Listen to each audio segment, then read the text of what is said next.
The announcement came without warning. On a quiet morning, when the villagers expected nothing more than the hum of daily life, a truck rolled into the town square carrying men in uniforms. At its center stood the official himself, a man known for his authority, his stern voice echoing wherever he went. He raised a hand, and silence fell over the square. Mothers hushed their children, shopkeepers froze in their doorways, and the elderly gathered with wary eyes. He looked toward the Virgin Mary statue, standing gracefully at the heart of the square, her hands folded in prayer as she had for decades. Generations had passed beneath her gaze. Children once played at her feet, lovers promised ever beneath her shadow, and grieving souls lit candles there when words failed them. But today, her silent presence was met with words that would pierce the village like a blade. "This statue," the official declared, his voice sharp, "will be torn down. It is only stone, nothing more." Gasps rippled through the crowd. Some clasped their hands over their mouths. Others instinctively bowed their heads toward the figure, as though shielding her from the insult. An old woman whispered, "Holy Mother, forgive them," while her voice trembled. For a moment, no one dared to move.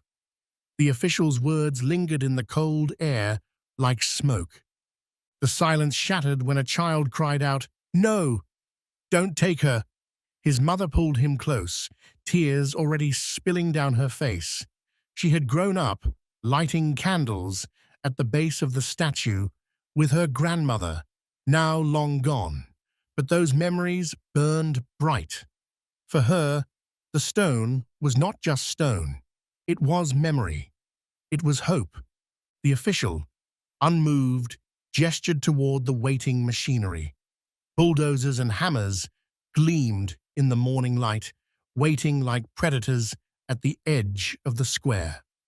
"Faith does not live in stone," he said again, louder. "This is superstition. This is weakness, and weakness has no place here." The villagers shifted uneasily. Some lowered their eyes, afraid to oppose him. Others clenched their fists in quiet anger. And then there were those who, despite the fear, stood taller, unwilling to bow their heads. Among them was an elderly widow, her hands knotted from years of labor, clutching a rosary worn smooth by countless prayers. She had lit a candle beneath Mary's statue every week since her husband died. It was the one place she felt heard. Now, her lips trembled as she whispered, "She has never abandoned us. Not once." The crowd watched as the official turned his back on them, signaling the workers to prepare. The first engine roared to life, sending a shiver down the spines of all who stood there. The ground seemed to tremble beneath the weight of what was coming. The statue stood still, unmoving, untouched. Her gray stone was streaked with age, but her face bore the same expression it always had: serene, merciful, a mother's gaze that seemed to pierce through time itself. For the villagers, it was not just stone, it was sacred ground. To see it threatened was like seeing their own heart ripped from their chest. Yet the officials sneered at their silence, mistaking reverence for weakness. He raised his hand one final time and said the words that cut deeper than any blade. "She is nothing, and nothing will remain." The villagers gasped again, but this time it was not fear that spread among them, it was something else. A quiet, unshakable conviction. Even the most timid of them felt it. For though their voices were small, though their hands were trembling, their hearts whispered in unison, "We will not forget her." And then came the thought that no one dared to say aloud, the thought that burned in every heart. What if she did not forget them either? The engines revved louder, the workers moved closer, and the crowd's breath seemed to stop.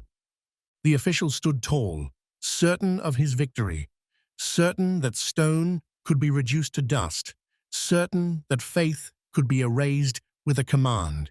But as the first machine inched toward the Virgin Mary, something stirred in the air. The villagers felt it, a shift, subtle yet undeniable. The morning light dimmed slightly, the wind stilled as though holding its breath. Mothers clutched their children tighter, men exchanged nervous glances, and the widow with the rosary whispered a single line through trembling lips. "Holy Mother, show us you are still here." And then a pause, a silence heavy enough to press against their chests. The machine's claw hovered inches away from the statue's base. The air seemed charged, as though waiting for something unseen. The officials smirked, ready to watch stone crumble. But in the hearts of the villagers, a different anticipation grew. They didn't know it yet, but the moment the machines arrived, something was about to happen that no one, not even the official, could explain. The roar of the machines still echoed in the villagers' ears, long after the official gave his command. For days, the threat of destruction hung heavy over the little town, like a storm cloud refusing to move. People carried on with their chores, went to the market, tended their fields, but every glance, every whispered word, drifted back to the square, back to her. The Virgin Mary statue stood there as she always had, her gaze gentle, her hands folded in prayer. Yet this time, the people did not see serenity. They saw fragility. They saw the shadow of bulldozers waiting to turn her into rubble. It was unbearable. Elderly women sat in front of their houses with tears streaking their faces. These women had lit candles at Mary's feet when they were little girls, brought by mothers who had long since been buried in the churchyard. To them, she was more than stone. She was memory, mother, and refuge. Now they wept openly, clutching rosaries as though squeezing them tighter might keep the statue safe. "Why must they take her?" one sobbed. "What harm does she bring?" Children, innocent but curious, tugged at their mother's sleeves, asking questions no one could answer. "Why do they want to break Mary?" a little girl asked, her voice trembling. "Did she do something wrong?" The mother pulled her daughter close, her heart aching. "No, my love, she never did wrong. But how could she explain power, pride, and arrogance to a child who only saw a motherly figure carved in stone?" Whispers spread through the cobblestone streets, in dark corners of shops, over laundry lines, and in the pews of the small chapel, villagers murmured the same warning. "This will bring misfortune. They do not know what they are doing. They touch what is holy, and holy things do not answer lightly." The widow, the same woman who had stood firm in the square, now moved quietly from home to home. Her rosary swung at her side as she knocked on doors, gathering the faithful. She whispered words the officials would punish her for if they heard. "Come tonight. We will pray at her feet, one last time." And so they came. In the stillness of night, long after the bulldozers were parked in silence, villagers slipped from their homes one by one. Mothers carried babies wrapped in blankets. Men walked with candles shielded from the wind. Children rubbed sleep from their eyes, but followed anyway. They gathered at the statue. Dozens of flickering flames lit the night, their glow painting Mary's stone face with warmth. Her expression seemed almost alive, almost aware of their grief. The air was thick with whispers, prayers spoken in trembling voices. "Do not let them take you. stand with us. Holy Mother, we are afraid." The widow knelt first, placing her candle directly at the statue's feet.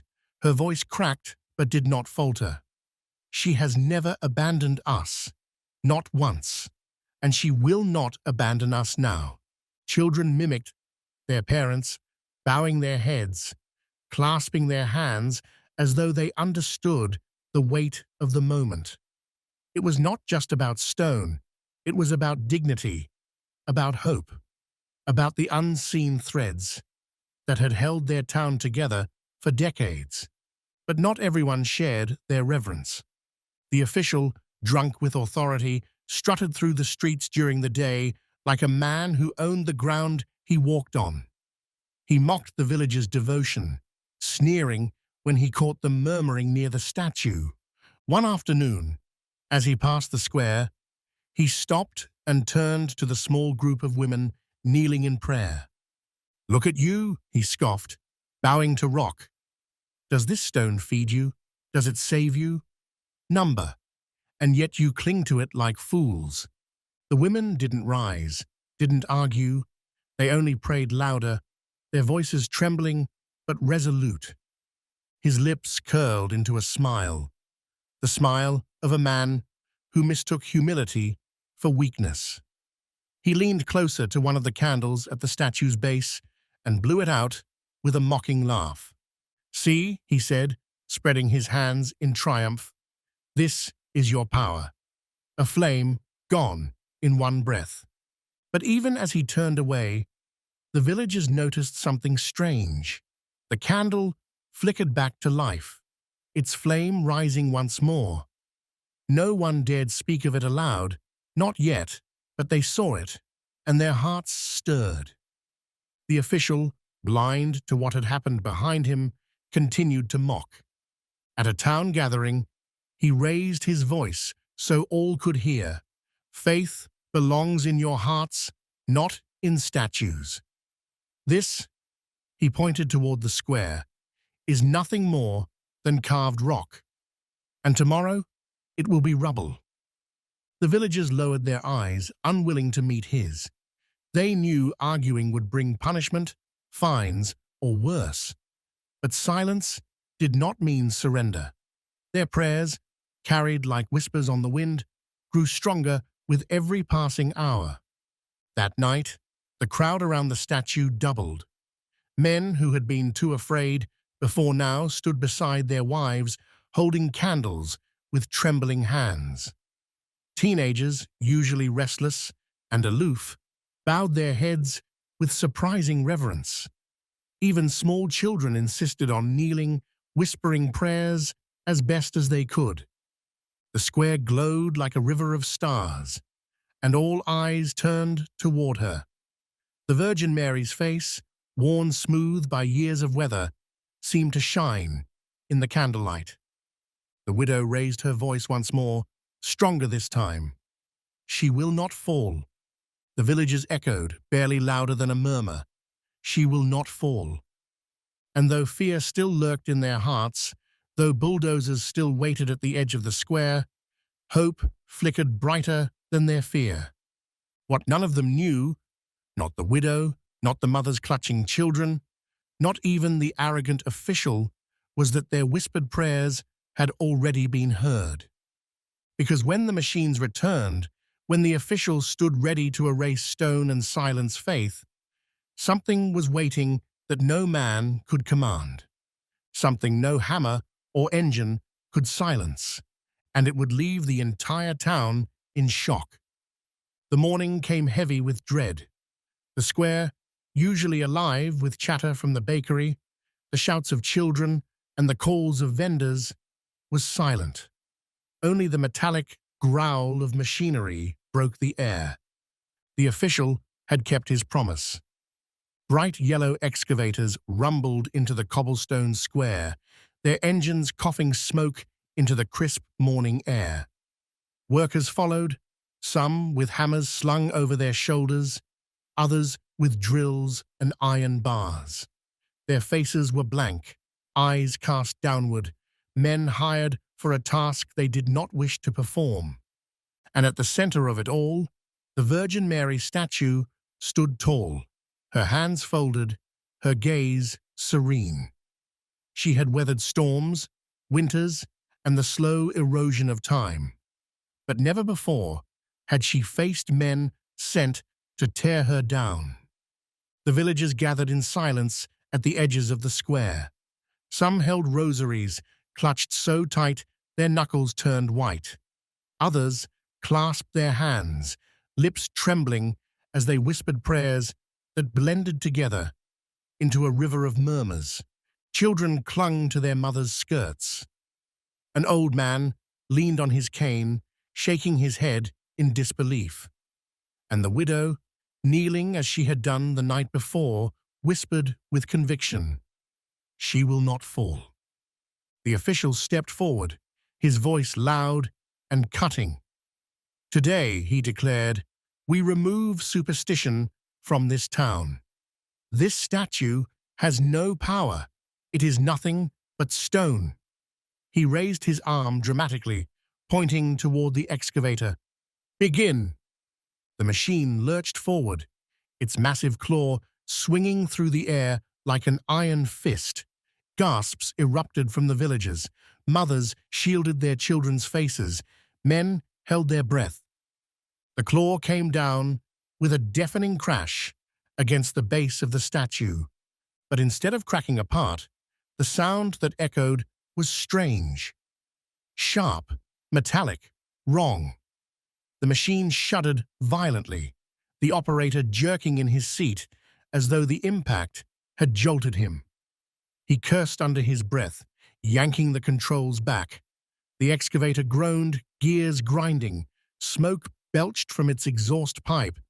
Then suddenly the engine sputtered and stalled. Silence. The villagers looked at one another, wide-eyed. The operator climbed out of the cab, shaking his head furiously. "It was working fine," he shouted to his crew. "I checked it this morning. It just stopped." The official scowled, trying to hide his unease. "Restart it," he barked. "It's just a machine. Do your job." The operator turned the key once, twice, 3 times. Nothing. The engine refused to respond. The massive excavator, towering like a beast moments ago, now sat powerless, lifeless. Murmurs spread through the crowd. "Did you see that?" someone whispered. "The machine died." "She will not fall," another voice said, trembling. The official's jaw tightened. He gestured to the workers with hammers. "Then use your hands. Strike it down." The men hesitated, shifting uneasily. But under the official's glare, 2 stepped forward. Their boots scraped across the cobblestones as they approached the statue, tools in hand. The first man lifted his hammer high. He hesitated, sweat glistening on his forehead despite the cool morning air. Then, with a deep breath, he swung down hard at Mary's outstretched arm. A crack rang out, but not from the statue. The hammerhead snapped clean off the wooden handle, clattering uselessly to the ground. The man stumbled back, staring in disbelief at the splintered shaft in his hands. Gasps and murmurs rippled through the villagers. One of the children tugged at her mother's sleeve. "Mama," she whispered, "Mary is stronger than them." The second worker, pale but determined, lifted his own hammer. He swung at the statue's base, aiming for the stone platform. The hammer connected with a ringing clang, and the iron head shattered into 2 jagged pieces. One half spun across the cobblestones, sparking against the ground. The crowd erupted in shocked cries. Even some of the workers stepped back, crossing themselves instinctively, though they knew the official was watching. "She will not fall," the widow cried out, louder this time, her voice rising above the noise. Tears streamed down her face, but her expression was resolute. The official's face reddened with fury. "Nonsense," he roared. "It's coincidence. Accidents." nothing more. But even his voice shook. The villagers pressed closer, no longer afraid of the soldiers posted at the square's edges. Mothers whispered prayers over their children. Old men, who had remained silent, now lifted their voices. "Holy Mother, protect us." The official turned back to the workers, his authority wavering. "Try again," he ordered, but the men refused to move. Their hands shook, and one of them dropped his hammer entirely, backing away from the statue. "I won't," he muttered. "Not after that. You can mock us all you want, but I won't." The others nodded, unwilling to step forward. One crossed himself again and whispered, "She is not just stone." The official's composure cracked. His eyes darted between the silent machine, the broken tools, and the villagers' faces, which were no longer filled with fear, but something far more dangerous to him: hope. The statue, untouched despite the strikes against it, stood bathed in morning light. The faint glimmer of dew sparkled along her stone robe, as though tears of compassion had been carved into her. The widow, rising slowly from her knees, lifted her candle from the night before and held it high. "Do you see?" she cried to the villagers. "She will not fall. She stands with us." The crowd echoed, voices trembling at first, then gaining strength. "She will not fall. She will not fall." Their chant rolled like thunder through the square, rising over the silence of the dead machine, over the splintered tools at Mary's feet, over the official's crumbling authority. The official shouted, but his words were drowned out by the chant. His voice cracked, his anger flaring, but it was no use. Something had shifted in the air, something even he could not command. For the first time, he looked at the statue, not with contempt, but with unease. The villagers would remember that morning forever. The machines that died, the hammers that broke, and the statue that remained unmoved. And deep in their hearts, they knew this was only the beginning. Because if stone could stand against steel, what else was waiting to be revealed? The morning stretched on, but no worker dared approach the statue again. The excavator sat lifeless, its silent bulk like a defeated beast. The villagers remained in the square, whispering prayers, their eyes fixed on the Virgin Mary as though she were the only anchor left in a world trembling on the edge of something unseen. Then, slowly, the air began to change. The sky, clear and blue only moments before, shifted. Grey clouds gathered without warning, rolling in heavy and low. The square darkened, shadows stretching across the cobblestones like long fingers. A hush fell over the people. Even the official, red with frustration moments earlier, grew still. He tilted his head upward, squinting at the sudden thickening of the sky. The wind came next. It wasn't gradual. It rushed into the square in a single burst.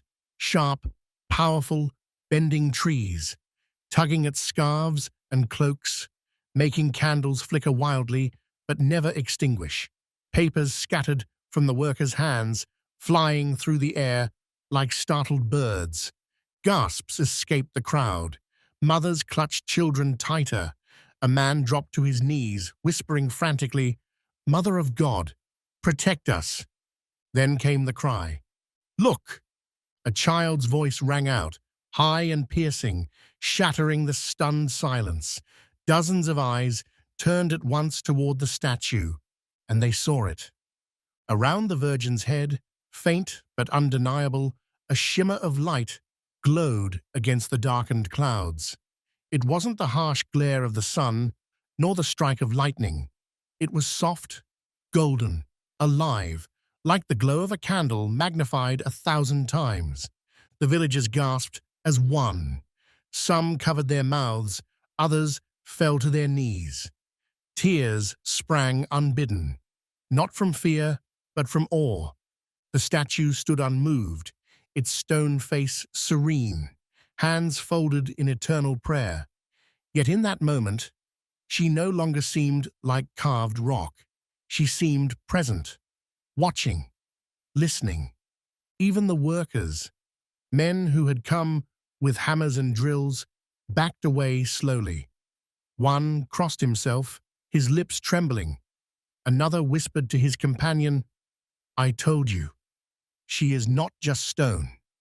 The official staggered, his eyes wide, his mouth open, but no words coming out. His earlier bravado crumbled. He looked at the villagers, then back at the glowing statue, his fists trembling at his sides. The widow's voice broke through the silence, steady and strong. "Do you see? She will not fall. She stands with us." The crowd echoed her words, not as a chant of defiance, but as a hymn of awe. "She will not fall. She will not fall." The clouds swirled overhead, the wind whipped through the square, and the faint light lingered around Mary's head, unwavering. And in that moment, no one could deny it, not even the official. Something beyond stone had taken its stand. The official's voice cracked as he shouted over the howling wind, "Restart the machine! Do it now!" The operator hesitated, sweat dripping down his temple, despite the chill in the air. His hands shook as he turned the key again and again. The engine coughed, groaned, then fell silent, refusing to roar back to life. The official's fury boiled. He pointed toward the statue. "Then use chains. Pull it down if you must." Workers exchanged nervous glances, but none moved. The shimmering light around Mary's head hadn't faded, and the storm above was thickening. The clouds rolled in angry swirls, dark and heavy, as though the heavens themselves were holding their breath. Then it came. A jagged streak of lightning tore across the sky, so bright it lit the square like daylight. It struck the ground only yards from the statue, shattering cobblestones, sending sparks and dust into the air. The earth trembled, the villagers screamed, children clung to their parents. But when the dust settled, the statue of the Virgin Mary still stood, untouched, unshaken. Her folded hands seemed to glow even brighter in the storm's fury. The official staggered back, his face drained of color. His lips moved, but no words came out. His legs buckled beneath him, and with a heavy thud, he dropped to his knees on the cobblestones. His hands covered his face, trembling as though the weight of what he had provoked crushed him. Around the square, silence fell heavy. Even the children stopped crying. Every eye was fixed on the statue, standing serene in the middle of chaos. Then, in a trembling whisper, a voice rose from the crowd. "He defied her." Another voice joined, stronger, and heaven answered. The words spread like fire through the villages. Some wept openly. Others fell to their knees, crossing themselves, bowing their heads toward the figure that had stood against machines, storms, and arrogance. The widow raised her candle again, its flame steady despite the wind, and whispered with conviction, "Even lightning obeys her." And though no one said it aloud, every soul in that square knew the same truth. This was no longer about stone. This was about something far greater. The storm passed as suddenly as it had come. The clouds thinned, the wind calmed, and a fragile quiet settled over the square. But the people did not move. All eyes remained fixed on the Virgin Mary statue, still standing, serene, untouched by machines, storms, or lightning. Her stone face seemed almost alive, radiant with the faint glow of the fading light. One by one, the villagers stepped forward. Some lit candles, their trembling hands shielding the flames from the breeze. Others laid flowers at the base, petals damp with rain but bright against the weathered stone. Mothers whispered prayers over their children, tears streaming silently down their cheeks. And even those who had doubted, who had scoffed the night before, now bowed their heads in silence. The official remained on his knees. His pride had shattered in the storm, just as surely as the hammers had splintered against the statue. Slowly, almost unwillingly, he raised his eyes to the figure he had mocked. The arrogance in his gaze was gone. What remained was fear, and something deeper, awe. The widow approached, her candle still glowing. She set it gently at Mary's feet and spoke softly, but her words carried through the hushed square. They tried to silence her, but mercy cannot be destroyed. The crowd murmured in agreement, their voices low but steady, like a prayer rising together. Mercy cannot be destroyed. In the days that followed, the statue became more than stone. Each morning and evening, villagers gathered to pray. Candles burned at her feet, not just from the faithful, but from those who once doubted. Even children, once too restless to sit still, knelt quietly before her. The official no longer issued orders. He came silently, humbly, standing at the edges of the crowd, head bowed. No one mocked him. No one jeered. They simply let him stand, broken but present, as though the statue's mercy extended even to him. And the story spread beyond the village. Travelers arrived, drawn by whispers of a statue that defied destruction. Some came out of curiosity, others out of faith. All left with the same sense that something beyond reason lingered in that square. The statue had not moved, but it had changed everything. They tried to silence her, but mercy cannot be destroyed. If this story touched you, share it, because the world needs to remember that faith always stands when pride falls.